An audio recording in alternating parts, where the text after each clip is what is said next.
Boa noite, irmãos, irmãs. Vamos fazer uma oração para iniciarmos esta reunião. Pai, no grande nome de Jesus, o teu amado e precioso Filho, queremos mais uma vez colocar em tuas mãos a direção dessa reunião. Queremos nos submeter à unção do teu Espírito, para que venhamos, de maneira muito especial, ouvir tua voz. Pai, no nome do teu Filho, vem trazer direção, Senhor. Vem trazer da tua graça, da tua sabedoria, tua soberania, do teu precioso poder. Nós te rogamos e nós te pedimos, em nome de Jesus. Amém. Vamos abrir as nossas Bíblias aqui em Apocalipse, capítulo 21. Vamos ler o versículo 20 que diz: fala dos fundamentos do muro da cidade da Nova Jerusalém, que estavam adornados de pedras preciosas. Ele diz assim: o quinto fundamento de sardônio, o sexto de sárdio. Então observe bem, o sexto de sárdio. Essa é a pedra que nós vamos estudar, o sárdio. Vamos ver mais algumas porções da palavra.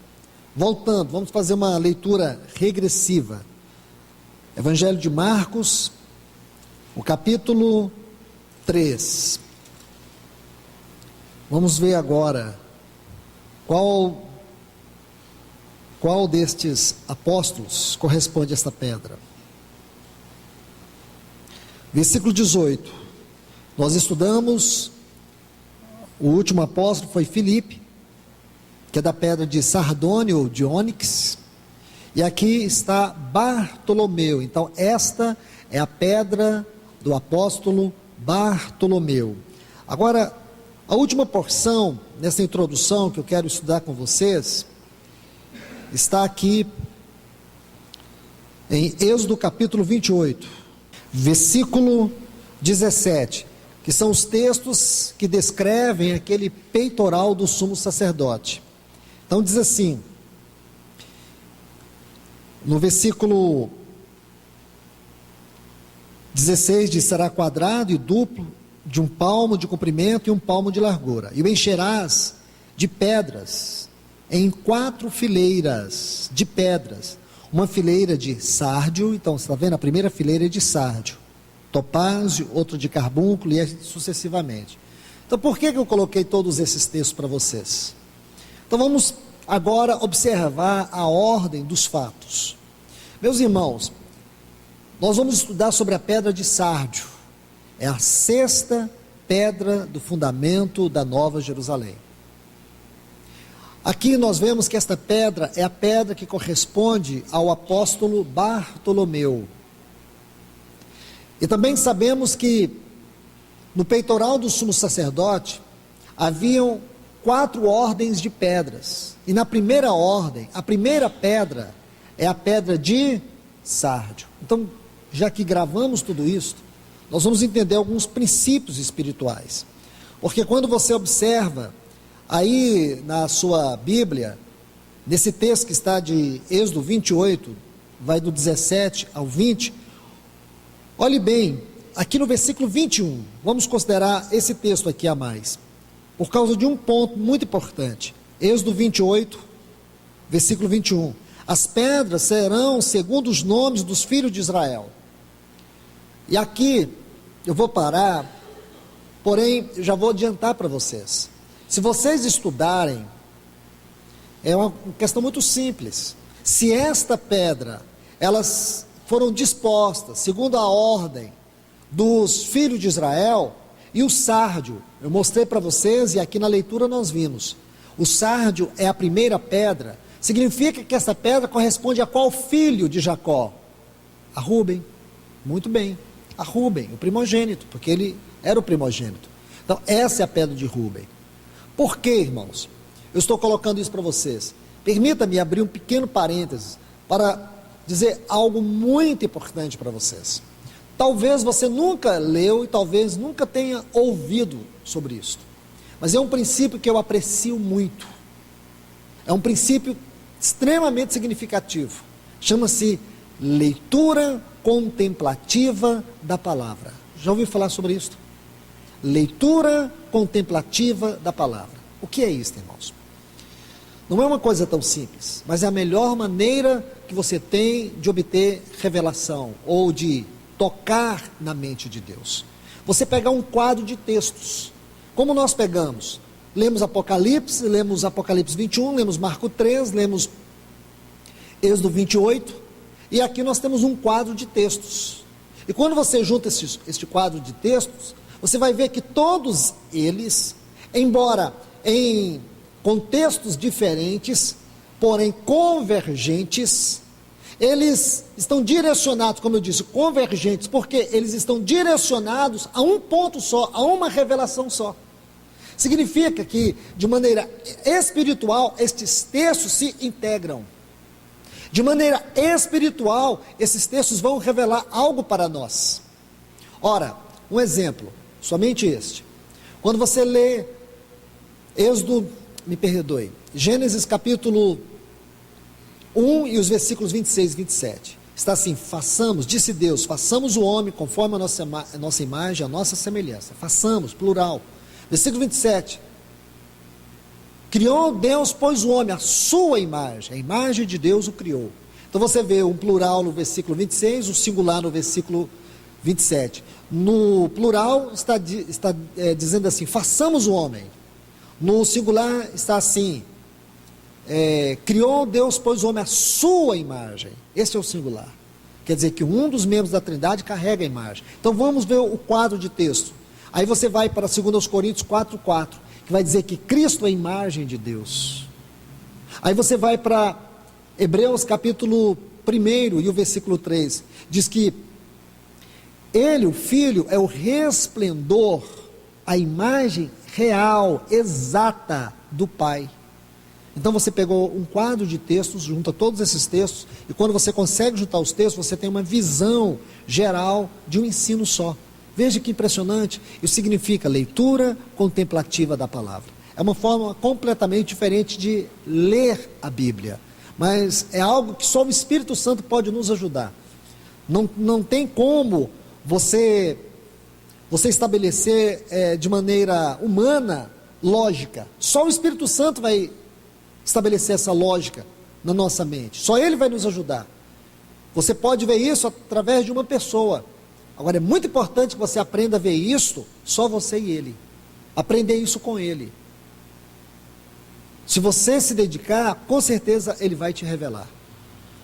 Ele diz: clama-me, responder-te-ei, anunciar-te-ei coisas grandes e firmes que não sabes. O Espírito Santo é o grande mestre da palavra para nós hoje. Então Ele quer nos mostrar. Essa é uma maneira gloriosa. Então, quando vimos esses textos aqui, de Apocalipse, Marcos, Êxodo 28, nós temos agora um quadro. E é dentro deste quadro que nós vamos extrair aplicações para a nossa vida cristã. Amém? Vamos observar com cuidado. Voltando aqui para estes textos de Êxodo 28, 17 a 20, porque diz assim: colocarás nele engastes de pedras, com 4 ordens de pedras. Está vendo aí? Eu quero que você observe esta palavra ordem. Ela não foi colocada aqui de maneira qualquer. O que é uma ordem? É uma disposição, é um arranjo adequado. Observe, irmãos, e mais ainda, este é um princípio que nós temos que guardar. O que quer dizer que a ordem ou as ordens na Bíblia não podem ser mudadas. Por exemplo, quando você estuda as pedras preciosas, você tem que estudar observando essas ordens. Quando você estuda os dons ministeriais de Efésios capítulo 4, versículo 11, apóstolo, profeta, evangelistas, pastores e mestres, você tem que observar essas ordens. Quando estuda Atos 2:42, perseverava na doutrina dos apóstolos, na comunhão, no partir do pão e nas orações, são ordens que já estão estabelecidas na palavra. Você não pode tentar mudar essas ordens. Da mesma maneira, você não pode estudar estas pedras e mudar a ordem. Então, o que é uma ordem? É um arranjo adequado, é uma disposição perfeita que Deus colocou. O que quer dizer que estas pedras no peitoral do sumo sacerdote, elas estão conforme uma disposição espiritual que Deus estabeleceu. Observe aqui, irmãos, porque eu creio que quando nós estudamos sobre estas pedras preciosas, nós precisamos observar alguns princípios, por que não dizer princípios espirituais? Por que Deus nos deu estas pedras preciosas? Já estamos estudando a sexta, e por que Ele nos deu? Então temos aqui alguns princípios. O primeiro princípio é que Deus estabeleceu uma disposição, uma ordem adequada para nos fazer compreender a maneira como Ele está se dispensando para operar no nosso caráter, sua vida, sua obra. Entende? Então, primeiro princípio é este, é o que eu acabei de dizer para vocês. Deus estabeleceu uma ordem, uma disposição por meio dessas pedras para nos falar da maneira como Ele está nos edificando. Este é o primeiro princípio. O segundo princípio é que nós devemos atentar para a natureza particular de cada uma destas pedras. Nós já vimos até aqui, estudando desde jaspe até agora, esta pedra de sardônio, que é do grupo das calcedônias. Eu sei que os irmãos que não têm acompanhado esse estudo de maneira sistemática, não entendem essas coisas, mas devia entender, irmãos, porque nós temos feito um investimento alto no estudo dessas pedras. E eu não estou aqui fazendo discurso, estou aqui ensinando a palavra de Deus, e Deus só fala com quem quer ouvir. Então os irmãos precisam criar diligência para estudar esse assunto, porque a palavra de Deus passa, mas o falar de Deus fica, e se ele não ficar para a nossa edificação, vai ficar para o nosso juízo. Sabia disso? Então os irmãos têm que se inteirar. Esta pedra, ela faz parte do grupo das calcedônias. Lembra, estudamos a ágata, a pedra que se refere ao apóstolo João, e tudo isso é tão significativo, detalhes riquíssimos, preste bastante atenção. Então Deus, aqui nesse segundo princípio, Deus, Ele nos deu estas pedras preciosas para nos levar a estudar a natureza delas. Isso quer dizer que, por meio desta composição química destas pedras, existe uma revelação da sabedoria infinita de Deus. Escute isso. Através destas pedras, Deus está revelando sua mente infinita, sua sabedoria inescrutável. Irmãos, que lindo é isto!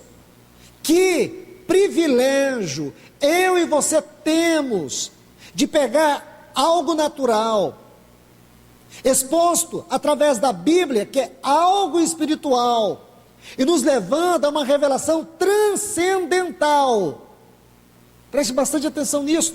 Está nos levando naquilo que ultrapassa a física, ultrapassa a lógica, ultrapassa a mente humana, isto é, a mente divina. Deus nos permite adentrar sua mente, para ver que aquela pedra que Ele colocou lá nas profundezas, está revelado algo ao meu e ao teu respeito. Como ônix, lembra, estudamos o ônix na quinta-feira passada. Qual é a característica essencial do ônix que nós estudamos? A maleabilidade. É uma pedra que se deixa trabalhar. E o que nós vimos sobre essa pedra? Vimos sobre a edificação da casa de Deus. Deus só edifica a sua casa com aqueles que se deixam trabalhar. Pessoas que não se permitem trabalhar jamais serão usadas ou jamais serão tomadas para a edificação da casa de Deus. A casa de Deus, o corpo orgânico de Cristo, aquilo que vai ser a Nova Jerusalém, só pode ser edificada com aqueles que se deixam trabalhar. Lindo isso, não é, irmãos? E aonde você vai aprender sobre isso? Qual o livro que você vai ler sobre isso? Na verdade, você tem que pegar uma pedra, porque é na pedra que está escrito isto. Não tem livro nenhum. Aí quando você pega a pedra, você vai ver que na Bíblia está revelada essa pedra. Mas sem entender a pedra, você não vai entender isso na palavra de Deus. Que maravilha, irmãos. Para mim, esse estudo das pedras preciosas é algo que eu não tenho palavras para poder descrever. A palavra de Deus não é um comércio para mim. Eu não tenho nenhum interesse de fazer dela um comércio, fazer um livro, sair publicando, ou fazer CDs e sair vendendo. Mas eu falo para vocês que se eu estivesse do outro lado, e alguém me falasse isso, eu compraria a preço que fosse, para me ouvir essas palavras, para me ler sobre isto. Porque para mim, irmãos, constitui algo sublime, que eu não tenho palavras para descrever e nem para avaliar a riqueza da revelação do estudo das pedras preciosas. Então vamos para mais um princípio, o terceiro princípio. Observe, irmãos, embora são pedras preciosas, observe esse princípio. Nenhuma dessas pedras nasceram preciosas. Escute isto. Nenhuma delas nasceram preciosas. De forma que se alguém apanha uma pedra dessa, sem ela ser trabalhada adequadamente, jamais vai dar a ela o seu real valor. Você sabia? Então essas pedras, de maneira bruta, como elas são chamadas, elas não têm nenhuma beleza. Mas, porém, como que elas vão se tornar preciosas? A preciosidade está na sua natureza. A preciosidade está no trabalho que é feito nela. Da mesma forma nós, irmãos. Quem éramos nós? Quem éramos nós? Vamos pegar 2 capítulos da Bíblia para nos mostrar esse princípio, a singularidade, a preciosidade, a profundidade desse princípio. Quem éramos nós? Efésios 2. Mortos em delitos e pecados, filhos da ira. É assim que a Bíblia diz que nós éramos. Mortos em delitos e pecados, filhos da ira. Andávamos em desobediência, então desobedientes. Este era o nosso estado caído, degradado, adâmico. Então como que pode Deus nos amar assim, irmãos? Mas é o que diz o versículo 4 do capítulo 2 de Efésios: mas Deus, sendo rico em misericórdia, por causa do seu grande amor com que nos amou, mesmo estando nós mortos em delitos e pecados, deu vida juntamente com Cristo. Porém não é isso que eu ainda quero falar para vocês. É um detalhe que está no capítulo 1.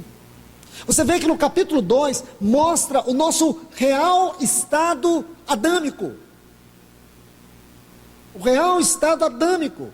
Porém, a Bíblia revela algo ao nosso respeito, que para você tocar, você tem que ler aquele texto lá de Êxodo 3, quando Deus diz assim para Moisés: tire a sandália dos teus pés, porque o lugar que pisa é terra santa. É isso que eu quero dizer para vocês. É uma verdade tão impressionante que para nós tocá-la, nós temos que tirar a sandália dos nossos pés.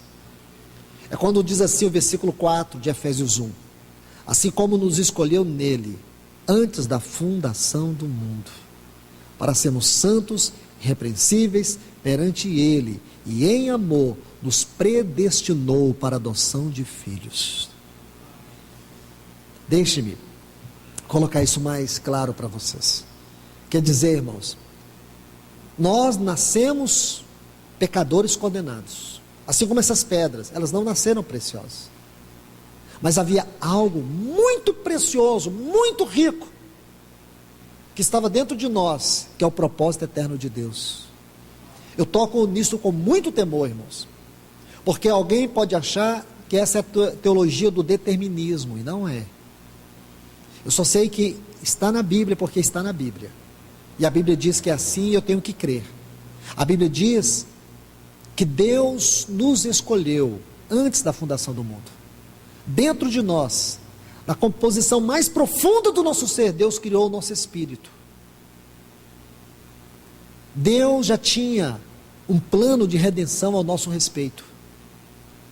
E agora, pelo trabalho da cruz, agora pelo trabalho da palavra, pelo trabalho do Espírito Santo, Ele está nos esculpindo para que nós venhamos fazer parte, como está em Efésios 5, como uma igreja gloriosa, sem mancha, sem mácula, uma igreja gloriosa, uma igreja que ela estará à altura daquele grande, eterno e maravilhoso e sublime noivo amado. Veja isso, irmãos. Este é o terceiro princípio. A preciosidade de uma pedra está na sua composição interior. Deus já tinha colocado em nós os seus olhos. Mas nós só vamos entender isso de maneira mais sublime, como está no versículo 7 do capítulo 2 de Efésios, quando ele descortinar quando ele tirar todas as cortinas eternas e mostrar a todos a suprema riqueza da sua graça para conosco. Aí nós vamos entender, compreender a grandeza, as alturas mais elevadas, as grandiosas profundezas, as larguras que nós não saberemos como medir, do amor, da graça, da glória e da misericórdia de Deus para conosco. Graças ao Senhor por isso, irmãos. Então, como eu disse nesse terceiro princípio, nenhuma pedra ela nasce preciosa, ela se torna, na sua natureza ela é. Mas uma pedra bruta não tem o mesmo valor de uma pedra lapidada. Então a pedra, ela está bruta, lá na natureza. Então ela passa por um processo de esfoliação. Ela é esfoliada, serrada. Quando ela é esfoliada, isso é, ela já é separada, depois ela é cortada, aí depois ela é lapidada e por último esculpida. Ou esculpida e depois lapidada, para poder ganhar o seu brilho. Então esses 4 processos, esfoliação, serração e o esculpir e também esfoliar, tudo isso faz parte do processo que uma pedra adquire o seu real e grandioso valor. Isto descreve, irmãos, o trabalho da cruz, através das providências, os caminhos elevados de Deus, para que o Senhor possa obter o brilho da sua vida e a expressão da sua santidade em nós, que nos leva a sermos conformados à imagem de Cristo Jesus. Então, este é um princípio muito maravilhoso. E o quarto, Deus usa essas pedras como parábolas para falar a nós uma grande verdade. E a verdade é que o desejo final, a consumação do desejo de Deus, é que um dia o homem seja tão precioso como ele é. Embora sabemos, irmãos, que na essência de Deus jamais chegaremos à totalidade daquilo que realmente Deus é. Mas Deus, Ele deseja que um dia o homem seja tão precioso como ele é. Isso é muito importante. Isso é algo extraordinariamente maravilhoso. Agora, por favor, vamos avançar um pouco aqui. Como já vimos, irmãos, no peitoral do sumo sacerdote, o sárdio é a primeira pedra, mas no fundamento da muralha, nos fundamentos da muralha da Nova Jerusalém, é a sexta pedra. Mas aqui eu quero mostrar algumas características do sárdio, para que a gente possa ganhando mais. Essa é uma pedra que tem muito a nos falar. Se vocês se lembram, eu mostrei há pouco para vocês sobre o sárdio. É uma pedra marrom, uma cor marrom escura. Isto tem algo muito especial para nos falar, porque quando esta pedra ela é submetida ao sol, acontece uma mudança química na sua aparência. Quando ela é exposta diante da luz do sol, ela adquire uma certa transparência, e ela muda um pouco da sua cor, da sua tonalidade natural, e ela passa a adquirir uma cor mais para o roxo. E o interessante é que ela vai ficando transparente. O que quer dizer isso? Ela é uma pedra que permite a luz penetrar. Olha que isso é algo muito especial. É uma pedra que permite a luz penetrar. E aqui eu quero mostrar algo para vocês. Porque aqui tem algumas questões tão especiais sobre o trabalho da luz. Mas eu preciso colocar um ponto ainda, antes da gente entrar neste aspecto da luz. Porque é muito importante, do ponto de vista espiritual, nós entendermos o trabalho da luz na nossa vida. Mas aqui eu quero mostrar-lhes algo. Quando eu disse para vocês aqui que o sárdio é da família das calcedônias. Lembra que eu disse para vocês, aqui em Apocalipse, nós vimos que a pedra descrita como a pedra do apóstolo João é calcedônia. E nós sabemos que a calcedônia é uma classificação de pedras. Veja que são detalhes pequenininhos, mas são importantes, irmãos. São importantes. Então você descobre que a calcedônia é uma classificação de pedras. E que a pedra que é descrita ali é uma pedra muito especial. Quando você estuda esta calcedônia, você descobre que é a ágata, uma pedra muito especial. Agora, aqui você descobre que o sárdio é dessa família também, muito parecida em certos aspectos com a ágata, embora a ágata ela é muito distinta desta pedra sárdio. Porém, irmãos, o que eu quero mostrar para vocês é que, de certa forma, existem algumas composições dessas, ou entre essas pedras, que elas se tornam bem parecidas. Mas aqui, permita-me colocar algo para vocês. Então, primeiro, o sárdio é da família das calcedônias, e mais ainda, o sárdio é uma pedra que ela é formada por silicatos, que são ácidos.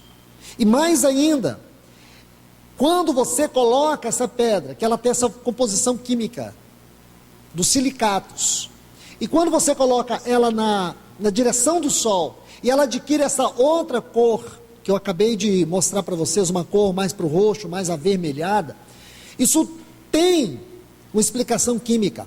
Significa que ela possui uma quantidade de ferro na sua composição química. Irmãos, não estou dando aula de química nem de gemologia, não. Estou falando de teologia, porque isso aqui tem princípio espiritual. Olha que interessante isso, irmãos. Então, quando você pega essa pedra, que ela tem na sua composição química, silicato, e você coloca ela na direção do sol, à medida que a luz entra, ela muda a sua cor de marrom escura para uma cor mais avermelhada, significa que a luz entrou, e que isso só é possível porque na sua composição ela tem o ferro. Agora, o que isso quer dizer, irmãos?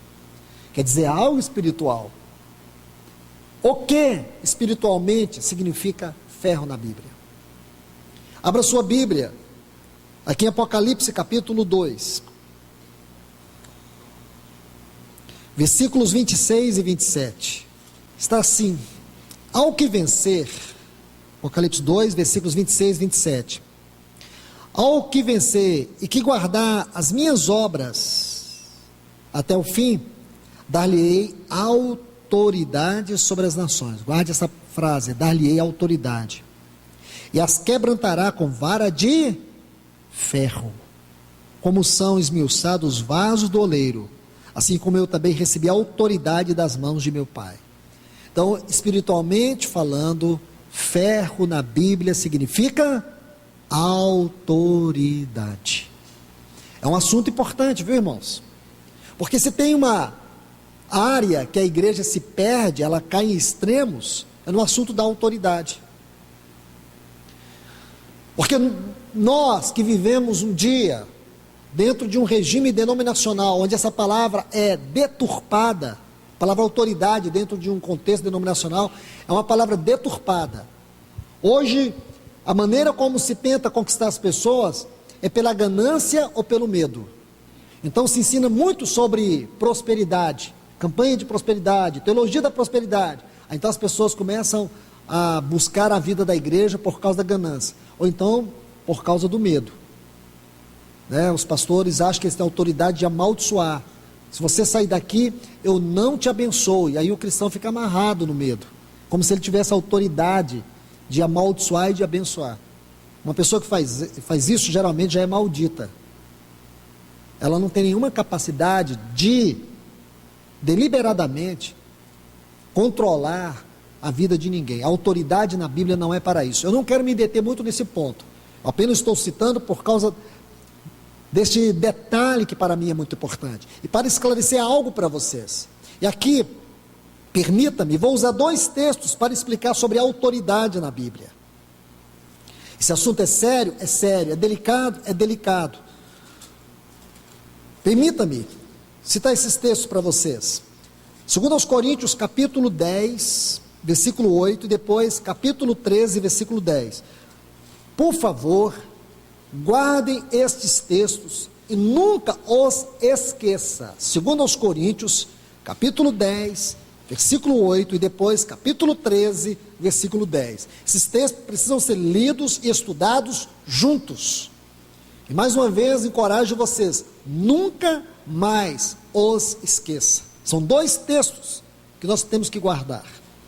Está aqui, diz assim: porque se eu me gloriar um pouco mais a respeito da nossa autoridade, ele não diz minha, porque ele estava incluindo todos aqueles que estavam no mesmo encargo que ele, a qual o Senhor nos conferiu. Olha essa frase, irmãos, vamos estudar cada uma delas daqui um pouco. Para edificação e não para destruição vossa, não me envergonharei.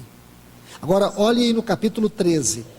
Portanto, versículo 10, 2 Coríntios 13, 10. Portanto, escreva estas coisas, estando ausente. Para quê? Estando presente, não venha a usar de rigor, segundo a autoridade que o Senhor me conferiu, para edificação e não para destruição. Olha, irmãos, que texto. Agora, esse aqui, se você usar ou interpretá-lo sem tomar o devido cuidado, você vai vilipendiar a revelação dele. Você vai colocar palavras na boca de Paulo. Você está acrescentando o que o Espírito não acrescenta.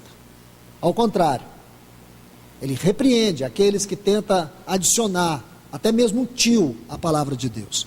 Vamos observar, irmãos, porque aqui temos pelo menos, eu creio que nós podemos extrair 4 princípios que Paulo coloca nesses textos acerca da autoridade espiritual. Vamos ao primeiro. Olha o que ele diz: a autoridade a qual o Senhor nos conferiu. Essa frase aqui já estabelece um princípio. Ninguém é autoridade, a não ser Deus. E ninguém tem em si e de si autoridade, a não ser Deus. Vou repetir. Às vezes vocês dizem assim: nossa, o Luiz é uma autoridade. Autoridade de quê, irmãos? Eu não sou autoridade. E nenhum dos irmãos que têm o encargo de presbíteros também são autoridade. São irmãos que têm uma autoridade concedida por Deus, com o propósito de edificar. Percebe? Só Deus é a autoridade. Ele não faz ninguém autoridade, porque a autoridade é Ele. Ele confere, Ele concede autoridade. E isso tem que ser respeitado do ponto de vista espiritual, porque Deus, Ele quer colocar ordem, mas essa ordem tem como propósito a edificação do corpo de Cristo. Então Paulo coloca aqui um princípio: a autoridade espiritual que me foi concedido. O que é isso? Que a autoridade é um dom divino, e esse dom divino, irmãos, você sente pela vida e não pela força. É diferente. Quando uma pessoa tem a autoridade de Deus, a autoridade é comunicada pela vida e não pela força. A autoridade, quando ela é comunicada pela vida, ela edifica. Mas quando é pela força, é um autoritarismo que traz morte. Estão vendo? Então muitas pessoas, por desconhecerem isto, buscam a força para expressar autoridade e manter as pessoas debaixo do jugo do medo, roubando o lugar de Deus da igreja, porque aonde existe verdadeiramente a igreja como corpo de Cristo, existe a presença de Deus, e aonde tem a presença de Deus, há o temor, e aonde tem o temor, existe a ordem. Entende, irmãos? Vamos ao segundo princípio. Ele diz assim: para edificação e não para destruição vossa. Observe aqui neste ponto. Ele diz que a autoridade tanto pode edificar como pode destruir.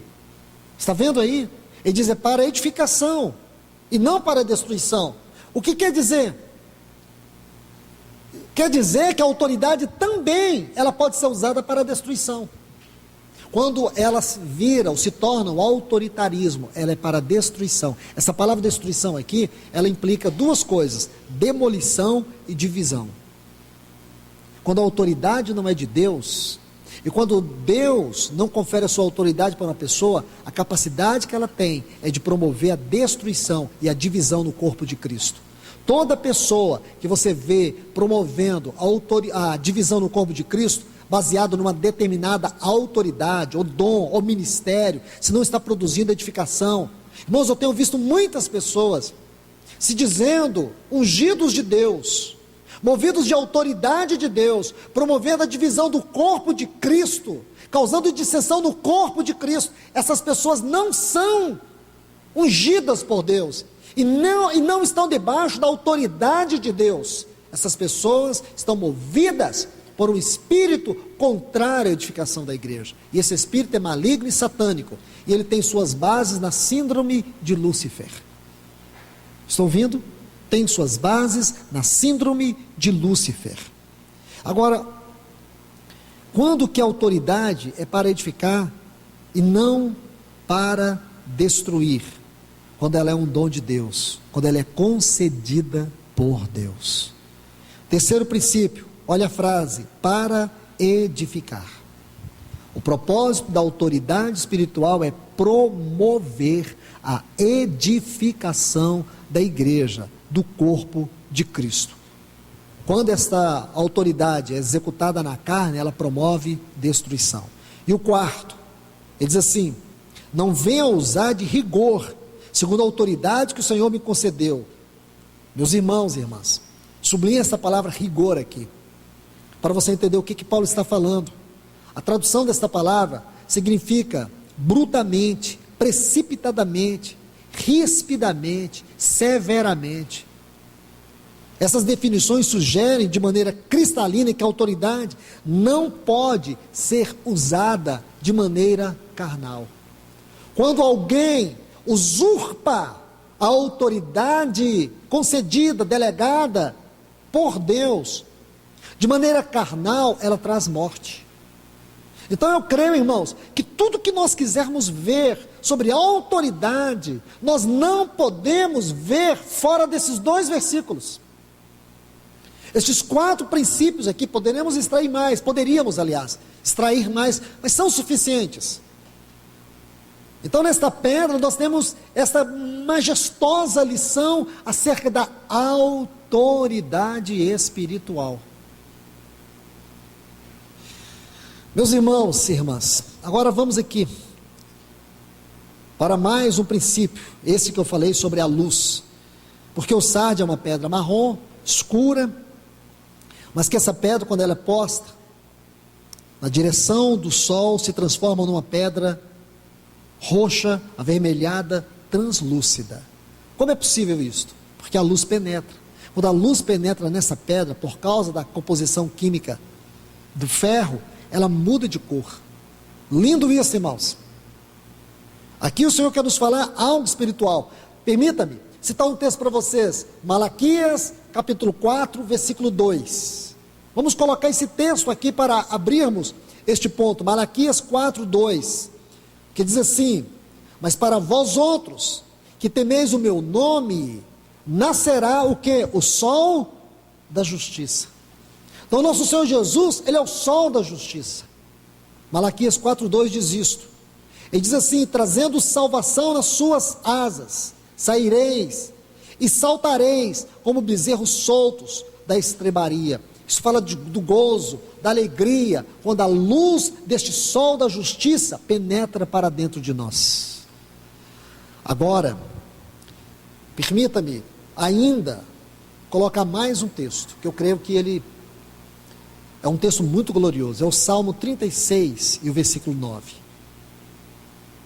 Quando diz assim: pois em ti está o manancial da vida. É um texto dividido em duas partes. Salmo 36, 9. Em ti está o manancial da vida, na tua luz vemos a luz. Pega apenas essa parte B deste versículo. Na tua luz vemos a luz. Preste atenção aqui, porque tem duas luzes aqui. A primeira está descrita na frase, na tua luz. Essa luz é a luz divina. Vemos a luz. Agora, esta luz é a revelação produzida pela luz divina. É o que esta luz divina faz dentro de nós. Ela produz uma luz. Vamos compreender um pouco sobre isso, irmãos. Quero que você estude comigo aqui, porque o trabalho desta luz na nossa vida faz todo o diferencial. Quando essa luz penetra dentro de nós, é aqui que nós somos capazes de nos ver. Irmãos, eu creio que todo cristão precisa entender esta segunda parte desse Salmo 36, versículo 9. Porque toda forma de justiça que nós temos baseado em nós mesmos é engano. A Bíblia chama isso de trapo da imundícia. Nós precisamos nos olhar na luz de Deus. Não é para fazermos um autoexame, uma introspecção. Aquilo que as pessoas chamam de autoajuda. Nós temos ajuda do alto, não é autoajuda, é ajuda do alto. E essa luz tem a ver com a ajuda do alto. Porque quando você se vê na luz de Deus, você é capaz de sentir suas necessidades de maneira extrema. É aqui, irmãos, que nós somos capazes de reconhecer a mais profunda necessidade do trabalho de Deus, através do seu Espírito nos habitando, através da sua palavra nos lavando, através do sangue de Cristo purificando nossas consciências, para que nós não caiamos, ou não venhamos mergulhar, não venhamos cair nos laços da religião. Tem um texto lá em Gênesis 17, Deus falando com Abraão, depois de 13 anos, Deus fala assim com Abraão: anda na minha presença e ser perfeito. A religião diz assim: se você quer andar na presença de Deus, seja perfeito. Ser perfeito e ande na presença de Deus. Aí as pessoas não conseguem atingir a perfeição, elas caem na apostasia. Então, irmãos, que verdade acerca da graça de Deus temos aqui, é que Deus, sendo Ele quem é, sendo santo como Ele é, Ele permite que seres humanos, como eu e você, com tantas carências, com tantas necessidades, e até debilidades, entremos na presença dEle. Para quê, irmãos? Há um texto que eu quero ler com vocês aqui, permita-me, por favor, irmãos, citar esse texto para vocês aqui. Aqui na Epístola aos Hebreus, capítulo 7, olhe bem, versículo 25, veja que texto: por isso também pode salvar completamente os que por meio dele se aproximam de Deus, vivendo sempre para interceder por eles. Irmãos, permita-me, por favor, eu tenho que mostrar algo para vocês aqui. Está vendo essa frase, salvar completamente? Está vendo aqui? Salvar completamente. O tempo presente aqui significa uma experiência que é mantida por meio de uma constante prática. Olhe bem aqui, o tempo presente, do verbo aqui, nesta frase, significa uma experiência que é mantida por meio de uma constante prática. Esse salvar completamente aqui, não é a salvação objetiva. Não, irmãos, não pense nisso. Não é aquela salvação do perdão dos nossos pecados. Não é a salvação do livramento do inferno. Essa salvação aqui não é uma salvação para uma pessoa ímpia.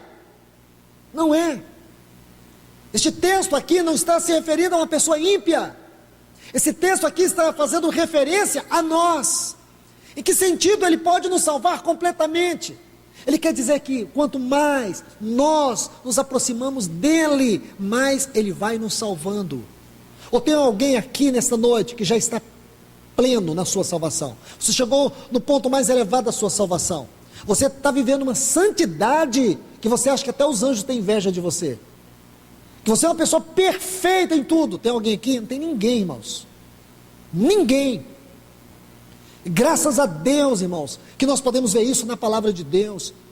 Porque nós vemos quantos de nós, quantos dos irmãos, quantos de nós que estamos aqui nesta noite, temos sido esmagados por culpa.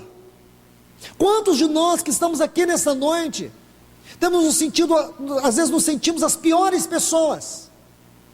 Às vezes sentamos no meio dos irmãos, numa reunião da igreja, numa reunião como esta, e se sente tão indigno. Você não deve se sentir indigno. Você acha que você não pode entrar na presença de Deus. Você acha que você não é digno, nem mesmo de abrir a boca e orar. Porque você se sente condenado, condenada, culpado. Eu falo, se você tem um coração sincero, se você ama o Senhor de verdade, se o pecado não é uma prática usual, não é uma conduta, porque existe uma diferença de ato e de conduta. Porque quando o pecado se torna uma conduta, aí eu não tenho que ler esse texto com vocês não, ou com você, aí eu tenho que ler Hebreus capítulo 10, a partir do versículo 29, o pecado usual, o pecado deliberado, não é disso que eu estou falando, e nem disso que a palavra de Deus está falando, mas muitas vezes nós nos apanhamos assim, irmãos, debaixo de culpa, como filhos de Deus, porque não conseguimos atingir aquela santidade do padrão de Deus. Aí o inimigo sabe dessa brecha, sabe dessa deficiência, ele vai nos esmagando, mas aqui tem um texto que expulsa toda a força do diabo da sua mente, toda a culpa que tenta te esmagar. Aqui está um texto que esmaga qualquer obra do diabo contra nós. Ele pode salvar completamente. Quanto mais você se aproxima, mais ele vai te lavando, mais ele vai te purificando. Então não é para você se esconder, não é para você se sentir indigno, mesmo sendo indigno, ele nos abriu um vivo e novo caminho pelo seu sangue. E à medida que nós caminhamos por este sangue, irmão, se a Bíblia diz, no versículo 19 do capítulo 10, aqui de Hebreus, que ele nos abriu um vivo e novo caminho pelo seu sangue, significa que de nós até ele há um caminho de sangue. E que sangue é este? É o que está lá no capítulo 12, um sangue que fala o quê? Fala da justiça de Cristo diante de Deus. E é nesta justiça que nós fomos justificados. E baseados nessa justiça, irmãos, nós podemos levantar a cabeça e aproximar dele. Como diz aqui no capítulo 4, aproximemo-nos, pois, confiadamente ao trono da graça. Graças a Deus por isso, irmãos. Nós poderíamos sair daqui e entrar até no nosso carro e até o nosso lar, glorificando e adorando a Deus por essa verdade, porque ela é suficiente, irmãos, para livrar a nossa alma. Então, que trabalho maravilhoso o trabalho da luz. Ela nos leva a olhar para nós mesmos. Em que sentido? Em que sentido essa luz nos leva a olhar para nós mesmos? Para ver que nós estamos condenados? Não. É para ver o quanto carecemos mais desta graça. É para sermos tão cuidadosos, como disse Paulo, aquele que está em pé, cuidado que não caia. É para conhecer nossos limites, mas não só para isso, mas para ver também quem é Cristo e o que Ele fez por nós. Na tua luz nós vemos a luz, porque em ti está o manancial de águas vivas. Irmãos, o que nos fala essa frase, águas vivas? Olhe bem, irmãos, o que diz João capítulo 7, no último grande dia da festa. O Senhor Jesus foi lá e disse: quem tem sede, vem a mim e beba. Aqueles que creem em mim, segundo as Escrituras, do seu interior fluirão rios de águas vivas. Então eu creio, irmãos, e que para interpretar esse texto de maneira estritamente bíblica, nós temos que interpretá-lo dentro daquilo que ele está, segundo a disposição dele. Em ti estão os mananciais de águas vivas, as fontes de águas. Na tua luz vemos a luz. Então o objetivo desta luz é nos revelar os mananciais de águas vivas. Amém? porque o Senhor é uma fonte de águas vivas. Lembra, irmãos, vamos um exemplo que vai nos mostrar esse trabalho glorioso da luz. Em João 4, você se lembra daquela mulher samaritana que foi ter com Jesus? Então nós sabemos que aquela era uma mulher extremamente carente. Aquela mulher revela o nosso coração. Nosso coração é extremamente carente. E o Senhor Jesus, sabendo de todas as coisas, sabendo antes, durante e depois, ele pediu que seus discípulos fossem providenciar alimentos. E ele ficou sozinho. E aonde que ele ficou sozinho? Junto ao poço de Jacó. Aquele poço era antigo e profundo. E aquela mulher foi ali tirar água. E ela chegou com as suas vasilhas. E quando aquela mulher chega para tirar água, o Senhor lhe pede água. Ela disse: como sendo tu judeu, me pede água? Eu sendo uma mulher samaritana, porque os judeus não falavam com os samaritanos. Desde o ano 722, quando Israel foi levado para o cativeiro da Síria, e ali houve uma miscigenação, nações idólatras, que Israel também estava na idolatria, se misturaram a Israel, e deste miscigenação, foi daí que saíram os samaritanos. Então os judeus, por tradição, não falavam com os samaritanos, mas o Senhor Jesus, um dia alguém disse que ele era samaritano e tinha demônios, ele disse: eu não tenho demônios, mas ele não disse que ele não era samaritano, porque o Senhor Jesus veio para todos, até para os samaritanos. Então, aquela mulher disse: como tu me pede águas, sendo tu um judeu e eu uma samaritana? O Senhor Jesus disse para ela: se ela soubesse quem era ele, ela é que iria pedir a ele água. Ele disse: mas como? Se tu não tem vasilha e o poço é muito profundo. Então o Senhor Jesus aprofunda. O Senhor diz para aquela mulher que ele daria a ela uma água, e essa água ia saltar do interior dela para a vida eterna. Quando o Senhor Jesus fala isso, irmãos, isso é tão glorioso, porque à medida que ele fala, a palavra dele produz luz, e aquela mulher foi tendo luz de quem era o Senhor. Ela viu que nele estava o manancial de águas vivas. Irmãos, este é o ponto glorioso, porque quando a luz de Cristo penetra dentro de nós, essa luz não nos faz voltar para nós mesmos, mas essa luz faz ver quem somos nós e quem é o Senhor. E à medida que nós vemos quem é o Senhor, nós sabemos que nós somos limitados, porém o Senhor é inesgotável. Quando diz que Ele é uma fonte inesgotável, significa que Ele é tudo o que nós precisamos. Ele é a paz que você precisa, Ele é a verdade que você precisa, Ele é o amor que você precisa, Ele é a justiça que você precisa, Ele é a sabedoria que você precisa, Ele é a segurança que você precisa, Ele é tudo o que nós precisamos, irmãos. Por isso Ele é uma fonte inesgotável. Essa frase, águas vivas, fala de tudo aquilo que Ele é por excelência. Graças a Deus por isso, irmãos. Essa é a necessidade que nós temos do trabalho desta luz, e somente permitindo que a luz da glória de Cristo penetre em nós, é só aí, irmãos, que nós podemos nos render completamente a Ele. Eu quero terminar por aqui, mas se o Senhor permitir, no próximo estudo nós vamos continuar falando sobre essa maravilhosa pedra, o sárdio, uma pedra que tem muitas lições a nos ensinar. Que o Senhor nos ajude mais uma vez, que a sua palavra triunfe sobre a nossa natureza, sobre a nossa vida, sobre a nossa carne, sobre o nosso caráter, que essa palavra triunfe, que essa palavra nos lave, que essa palavra venha fazer a obra que ela foi deliberada lá do trono de Deus a fazer aqui nesta noite, neste lugar. Que Deus nos abençoe com a sua palavra. Te agradecemos, Senhor, por este tempo tão especial aos teus pés. Te glorificamos, Senhor, pela tua grande, poderosa e maravilhosa presença por meio da tua palavra. Glorificamos a ti, Senhor, porque tu és um Deus de amor, tu és um Deus misericordioso. Obrigado por vermos tantas riquezas na tua palavra, por vermos tantas verdades celestiais na tua palavra. Prossiga nos ajudando, prossiga se revelando, prossiga falando a nós. Nós temos carências, nós temos necessidades, nós temos angústias, nós temos frustrações, nós temos limitações. Então, Senhor, fale a nós, que essa palavra entre, que essa palavra penetre, que essa palavra venha produzir a obra da luz, para que nós venhamos encontrar os mananciais de águas vivas em Ti.